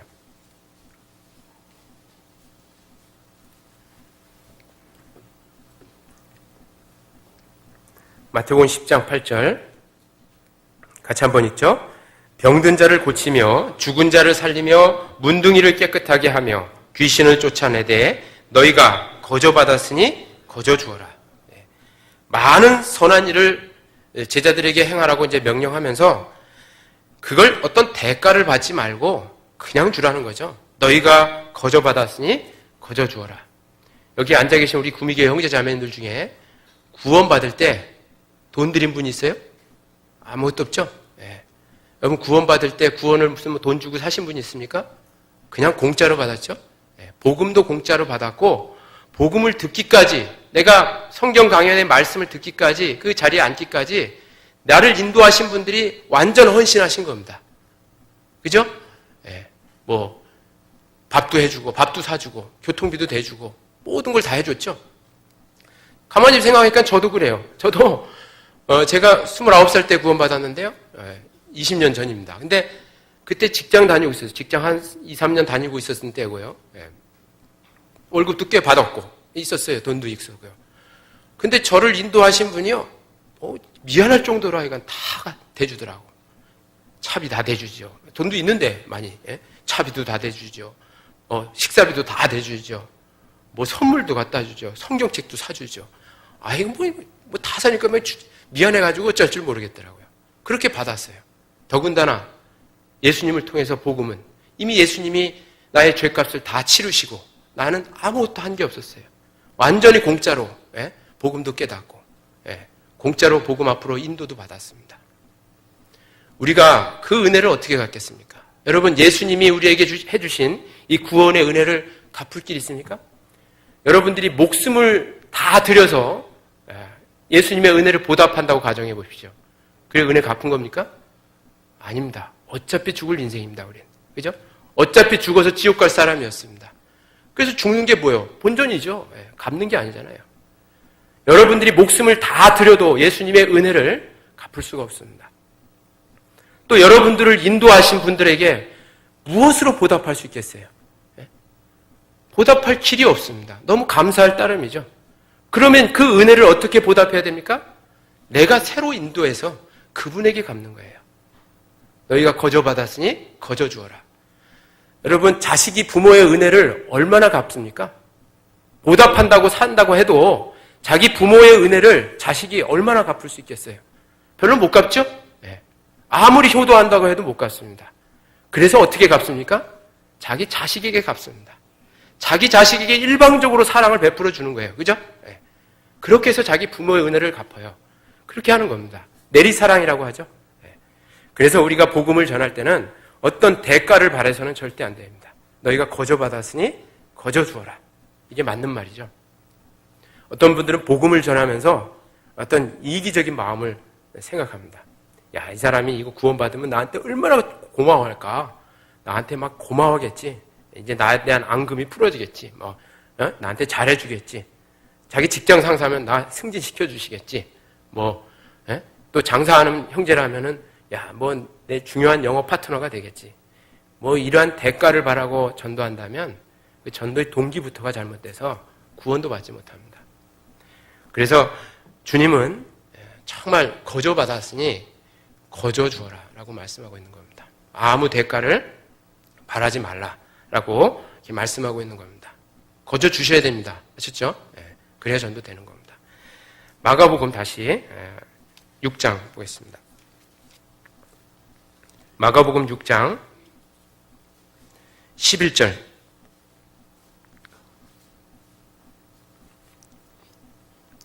마가복음 6장 11절 같이 한번 읽죠. 어느 곳에든지 너희를 영접지 아니하고 너희 말을 듣지도 아니하거든 거기서 나갈 때 발 아래 먼지를 떨어버려 저희에게 증거를 삼으라 하시니. 너희가 말을 하는데 그 말도 듣지 않고 너희를 영접지도 않으면 너희가 그 집 나갈 때 네 신에 붙은 먼지를 그 집에 떨어버려서 저희로 증거를 삼으라. 이 말씀이 뭡니까? 야, 재수 없으니까 너 액땜이나 받아라 이런 얘기는 아니죠. 이 사실은요, 하나님이 이 복음을 거절한 후에 닥치는 재앙이 있음을 경고하는 겁니다. 복음을 거절하면 그 이후에 받는 재앙이 있다는 것을 경고한 거예요. 그리고 그 책임은 전도자에게 있는 게 아니라는 거예요. 또 하나님에게도 있지 않죠. 다 그 집에 있는 겁니다.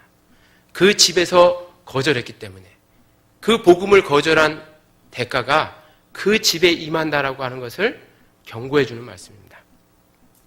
하나님은 잔인한 분이 아니시죠? 하나님은 지금도 기다리고 참고 기다리세요. 오래 참고 기다리십니다. 하나님은 가급적이면 모든 사람들이 구원을 받고 진리를 아는 데 이르기를 원하실 만큼 모든 사람을 사랑하십니다. 인내하고 참고 지금 이 시간도 기다리고 있어요. 우리가 죄 때문에 지옥 가서 고통받는 걸 하나님이 보고 기뻐하신 줄 아십니까? 절대 그렇게 안 하죠.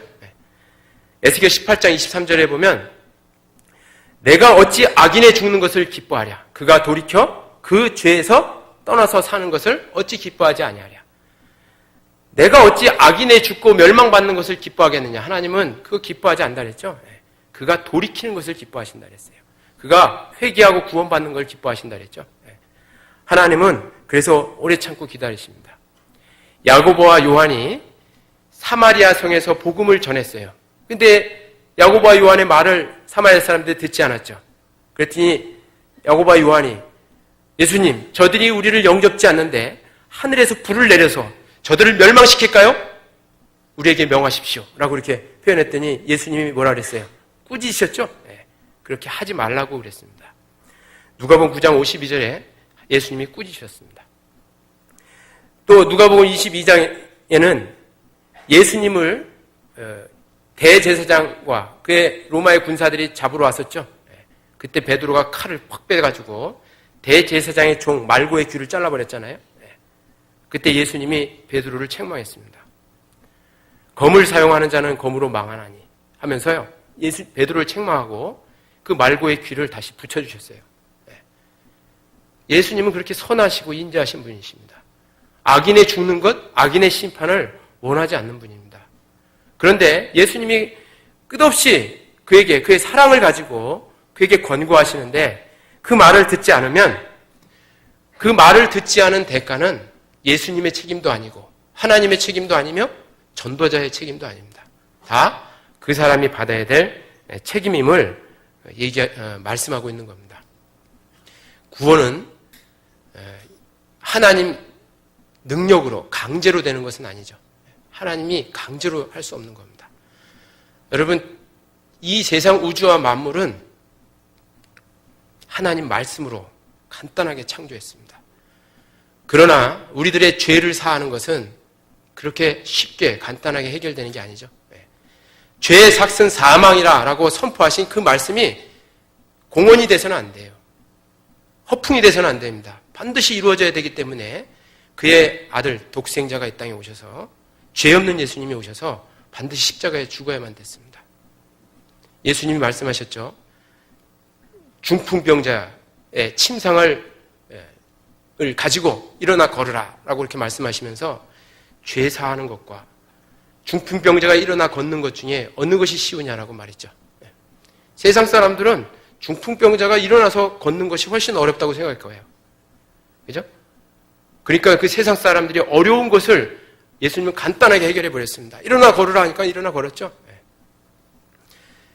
그러니까 그들이 하찮게 여기는 죄 사하는 것도 예수님은 그 죄 사하는 권세도 있다는 걸 알려준 겁니다. 그죠? 그러나 예수님의 입장에서 보면, 하나님의 입장에서 보면 죄 사하는 일이 중풍병자 일어나 걷게 하는 일보다 훨씬 더 어려운 일이었습니다. 그걸 하신 거예요.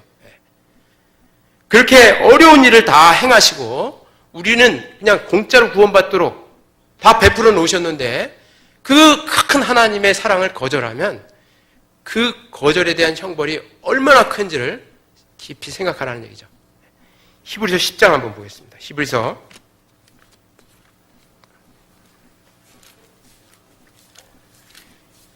10장 29절 말씀입니다.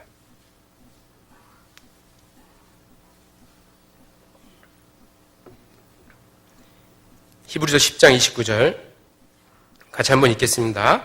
하물며 하나님 아들을 밟고 자기를 거룩하게 한 언약의 피를 부정한 것으로 여기고 은혜의 성령을 욕되게 하는 자의 당연히 받을 형벌이 얼마나 더 중하겠느냐. 너희는 생각하라. 저는 이 말씀만 보면요 아주 마음이 저려올 때가 있어요. 구원받지 않은 분들 생각하면요. 하물며 하나님 아들을 밟고, 예수님을 밟는 게 뭐예요? 안 믿는 거죠. 그 위에 26절에 우리가 진리를 아는 지식을 받은 후 짐짓 죄를 범한 즉 다시 속지 않은 제사가 없고, 우리가 복음을 받은 후에 짐짓 죄를 범한다는 게 뭐예요? 고의적으로 안 믿는 거죠. 고의적으로 안 믿는 죄를 범하는 것은 그게 하나님의 아들을 밟는 겁니다. 그리고 여기 자기를 거룩하게 한 언약의 피를 이렇게 돼 있죠. 그 복음을 거절한 사람의 죄도 용서했어요, 안 했어요? 그 사람 죄도 다 용서했잖아요. 그 자신의 모든 악한 것들을 거룩하게 만들었습니다. 그 피를 부정한 것을 여기는 거예요. 또랑물처럼 여기는 사람의 죄는 그거는 속죄할 길이 없는 거죠. 그들이 받을 형벌은 이 모세의 법을 어긴 죄로 인한 형벌보다 훨씬 더 크다는 걸 설명해 주고 있는 겁니다. 그러니 이게 얼마나 큰 죄겠어요. 이게 지옥의 죄잖아요. 지옥의 형벌이잖아요. 그래서 반드시 복음을 거절한 사람들에게 거절한 대가로 재앙이 임할 것을 설명해 주는 말씀입니다. 그래서 너희를 영접지 않은 자의 집을 나갈 때 내 신에 있는 먼지를 털어버려 저희로 증거를 삼으라 라고 이렇게 말씀하신 겁니다. 마가복음 6장 다시 본문 다시 돌아가 보겠습니다. 마가복음 6장 12절 말씀입니다.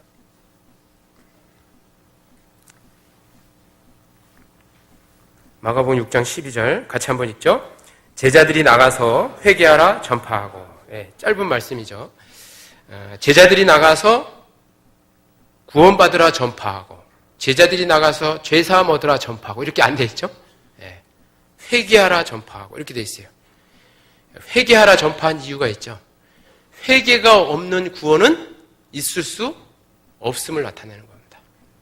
나는 구원받았다 했는데 회개한 경험이 없어요. 정말 자기 죄를 돌이킨 경험이 없습니다. 그런 사람은 그 구원이 가짜죠. 반드시 회개라는 절차가 필요한 겁니다. 그래서 마가복음 1장 15절에 보면 때가 찼고 하나님의 나라가 가까웠으니 너희는 회개하고 복음을 믿으라 이렇게 돼 있어요. 때가 찼고 하나님의 나라가 가까웠으니 너희는 회개하고 그게 선행이 돼야 되죠. 그 다음에 복음을 믿으라 이렇게 돼 있습니다.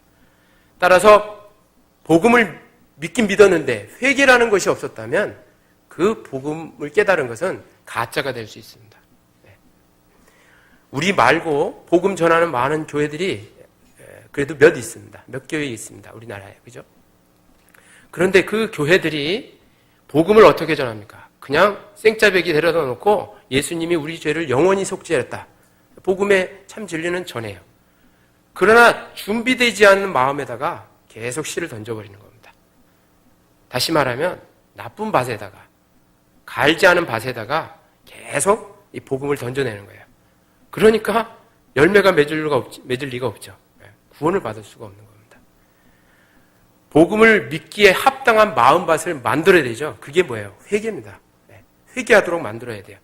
그래서 예수님이 오시기 전에 누가 먼저 오셔야 돼요? 반드시 세례 요한, 침례 요한이 이 땅에 먼저 오셔야 됩니다. 그래서 마리아가 예수님을 잉태하기 전에 6개월 전에 엘리사벳이라는 여자가 침례 요한을 임신했죠. 그죠? 저 이스라엘 가니까 에인 카렘이라는 세례 요한이 출생한 곳이 있더라고요. 거기에 마리아의 동상과 그 엘리사벳의 동상이 있더라고요. 둘 다 어떤 모습이겠어요? 배가 볼록 튀어나온 모습이었어요. 근데 누구 배가 더 많이 나왔을까요? 엘리사벳이 더 많이 나왔겠죠. 서로 반갑다고, 사촌이니까 반갑다고 이렇게 포옹하는 장면이 나오는데 배가 나오니까 포옹 못하고 옆으로 이렇게 포옹하는 장면이 나오더라고요. 근데 왜 세례 요한이 먼저 와야 돼요? 예수님의 길을 평탄케 하기 위해서 먼저 와야 됩니다. 세례 요한은 이스라엘 백성들에게 반드시 회개의 침례, 요한의 침례를 행해야 돼요. 이 요한의 침례는 우리가 구원받고 받는 침례하고는 다른 거죠. 원래 구원받고 침례를 해야 되잖아요. 근데 구원 전에 침례한 게 요한의 침례입니다. 그 요한의 침례는 뭐예요? 회개의 침례죠. 그래서 요한이 전하는 회개의 침례를 받지 않은 사람은 절대 구원을 받을 수가 없는 겁니다. 누가복음 7장 한번 보죠. 누가복음 7장 29절입니다. 29절 30절.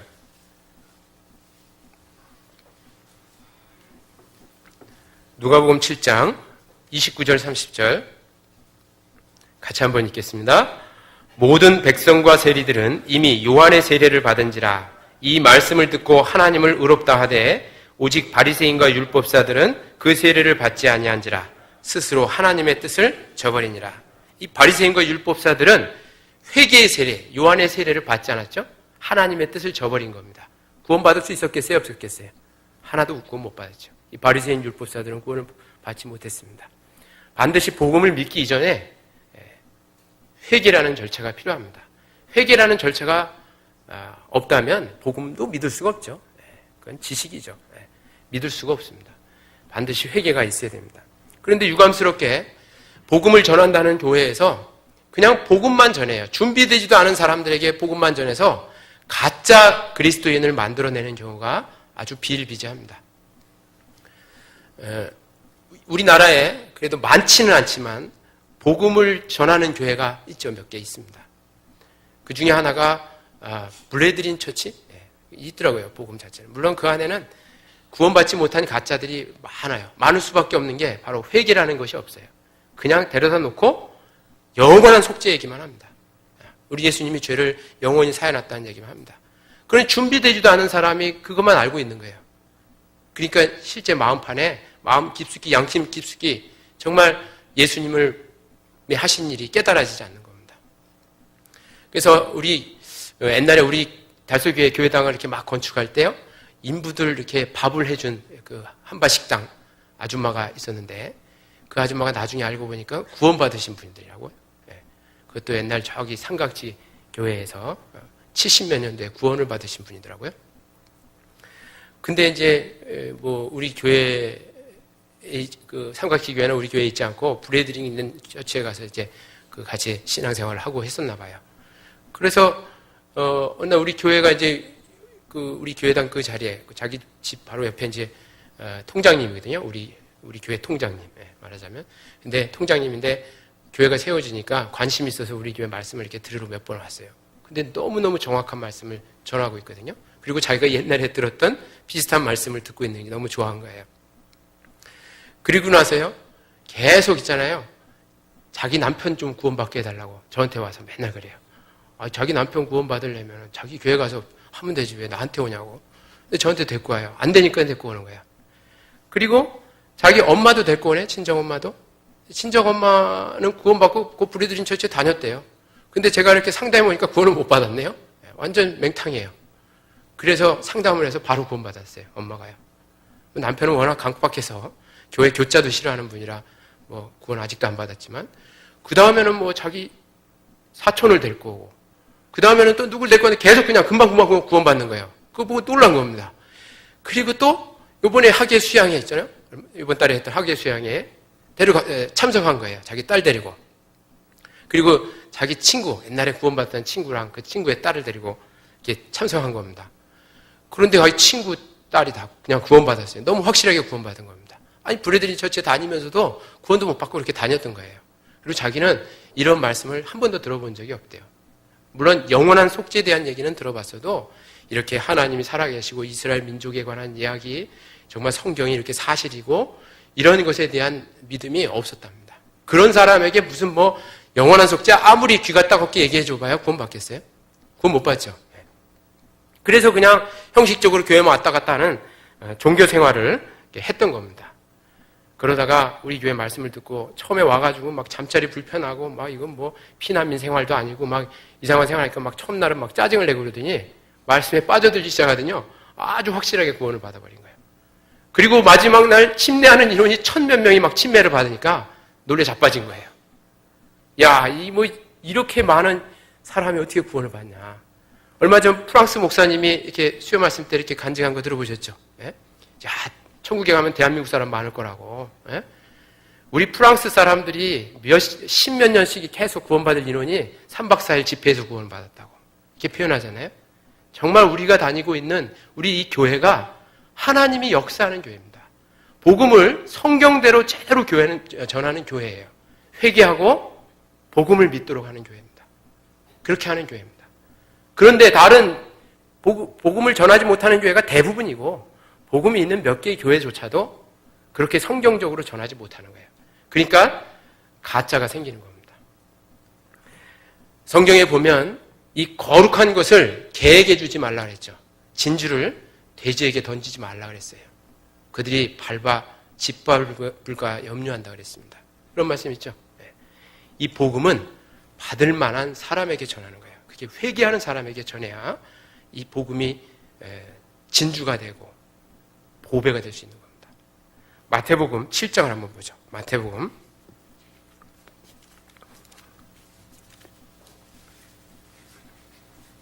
7장 6절, 7절, 8절입니다.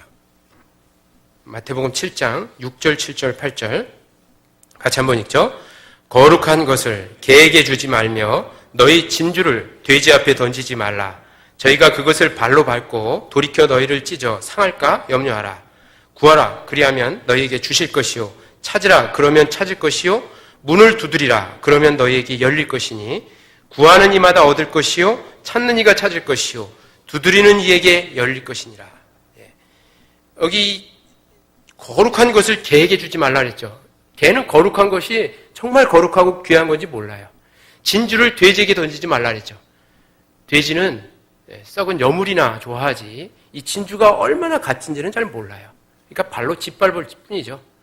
준비되지 않은 마음판에다가 이 거룩하고 보배 같은 복음을 던져줘봐야 그 사람에게 아무런 유익이 되지 않는다는 겁니다. 그럼 어떤 자에게 던지라는 거예요? 찾는 이에게, 구하는 이에게, 두드리는 이에게 던지라는 얘기죠. 그렇게 던지라는 얘기예요. 그래서 여기 8절에 구하는 이마다 얻을 것이요 찾는 이가 찾을 것이요 두드리는 이가 이에게 열릴 것이니라 이렇게 표현한 겁니다. 죄를 얘기하고 그 죄로 인해서 우리가 심판받을 지옥에 갈 죄인이라는 걸 확실히 얘기해줘야 그래야 간절히 구하죠. 그래야 찾죠. 그래야 두드리지 않겠습니까? 그런 사람이 얻고 찾고 그런 사람에게 복음이 열리는 겁니다. 그게 맞죠? 이게 성경적인 겁니다. 그런데 그렇게 못 전하고 있는 겁니다. 많은 교회들이 그래요. 그래서 우리 교회가 왜 복음이 이렇게 활발히 전해집니까? 물론 성경대로 전하기 때문입니다. 성경대로 전하기 때문에. 그리고 물론 교회가 복음을 위해서 매진하기 때문이죠. 다른 데 신경 안 쓰고. 그리고 성경대로 전하기 때문에 그래요. 그래서 우리 교회를 통해서 하나님이 이 마지막 때에 정말 많은 구원의 역사를 이루고 계신 겁니다. 그런 교회의 한 일원이 되고 한 지체가 됐다는 게 얼마나 감사한지 모르겠어요. 저 스스로가 그렇습니다. 그런 무리 속에 제가 함께 있다는 게 너무너무 감사한 거예요. 그렇지 않습니까? 그래서 저는 이 교회를 너무 소중하게 생각합니다. 이 교회를 사랑합니다. 그렇죠? 우리가 정말 이런 교회를 어디서 만날 수 있겠어요? 정말 감사하게 생각하고 이 교회 안에 붙어 있어야 됩니다. 그래서 복음을 전하기 이전에 먼저 회개하는 일이 필요합니다. 마지막 말씀 하나 찾아보고요. 이제 마치겠습니다. 마가복음 6장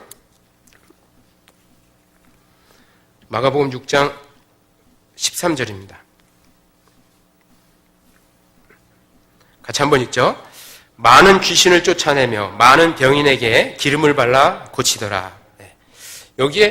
여기도 또 좀 이상한 말이죠.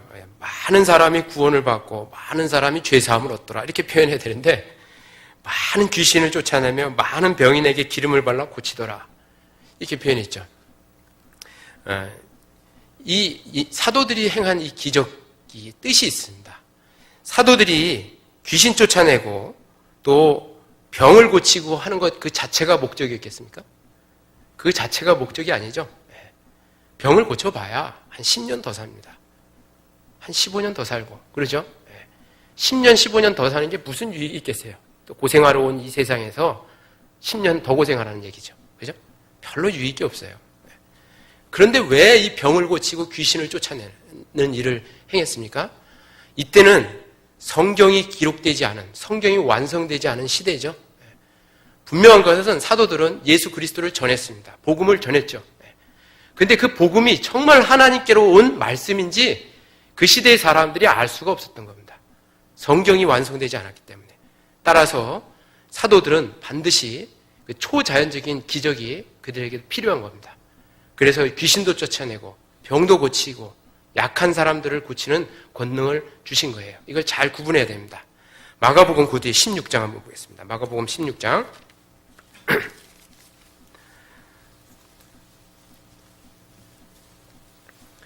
마가복음 16장 20절 끝절 말씀입니다. 마가복음 16장 20절 말씀 같이 한번 읽죠. 제자들이 나가 두루 전파할새 주께서 함께 역사하사 그 따르는 표적으로 말씀을 확실히 증거하시니라. 여기 그 따르는 표적으로, 표적이 목적이 아니죠? 말씀을 확실히 증거하는 거예요. 이 복음을 깨달아야 구원을 받으니까. 근데 이 복음이 완전히 기록되지 않은 그런 시대에는 사도들에게 반드시 이런 기적이 필요했어요. 표적이 필요한 겁니다. 그래서 그 표적을 행한 거죠. 그 표적 자체가 중요한 것은 절대 아닙니다. 예수님도 표적을 많이 행했죠.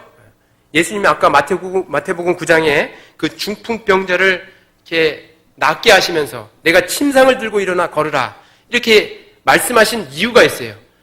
중풍병자의 병을 고쳐주는 자체가 목적이 아니라 예수님은 나는 죄사하는 권세가 있느니라 라고 말했더니 안 믿은 거예요. 유대인들이요. 그러니까 예수님이 야, 너 죄사하는 권세, 죄사하는 능력과 중풍병자를 일어나 걷게 하는 능력 중에 어느 것이 쉬우냐 물어본 거예요. 기적을 좋아하는 유대인들은 당연히 있죠. 죄사하는 거는 별로 안중에도 없고 중풍병자가 갑자기 침상을 들고 벌떡 일어나는 게 큰 기적이잖아요. 그거를 간단히 행한 겁니다. 그리고서 하신 말씀이 너 이런 것도 받지 않냐? 그러면 내가 죄사하는 권세가 있는 줄 너희가 알게 하기 위해서 이것을 행하였느니라 이렇게 말씀했어요. 그렇죠? 마태복음 9장 한번 찾아보죠. 마태복음 9장 앞에 마태복음 9장 6절입니다. 마태복음 9장 6절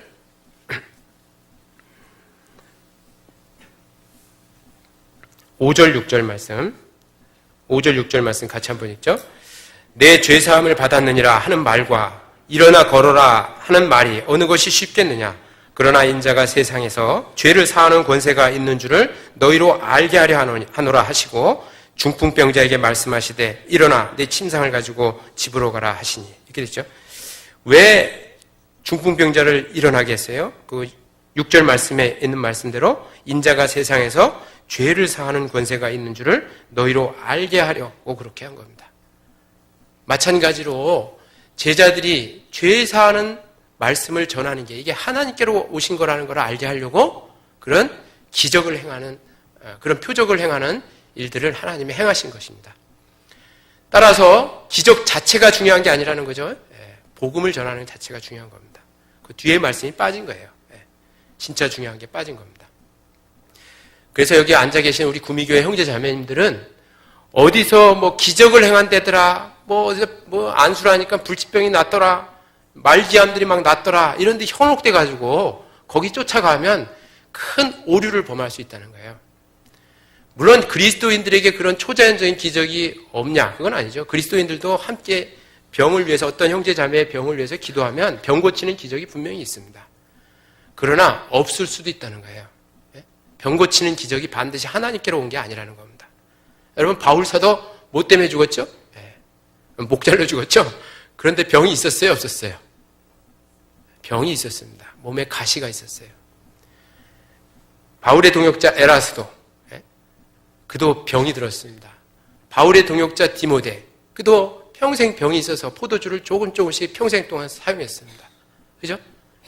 병을 아주 식은 죽 먹듯이 고친 엘리사 뭐 때문에 죽었습니까? 병 때문에 죽었어요. 자기 병은 못 고쳤습니다. 병 고치는 게 반드시 하나님의 은사가 아니에요. 병 안 고치는 게 하나님의 뜻일 수 있습니다. 그래서 그냥 그리스도인을 병으로 죽게 할 수도 있습니다.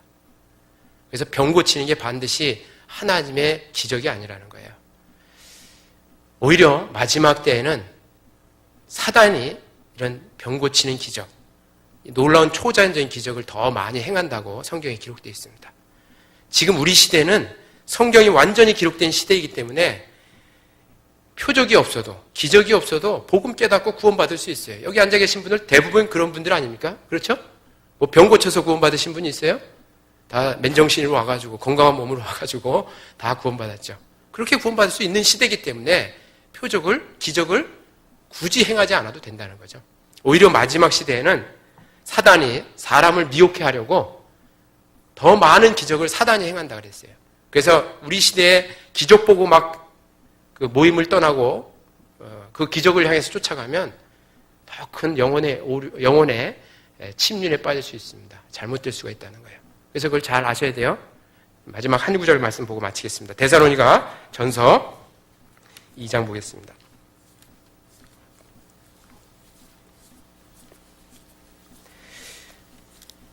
데살로니가 전서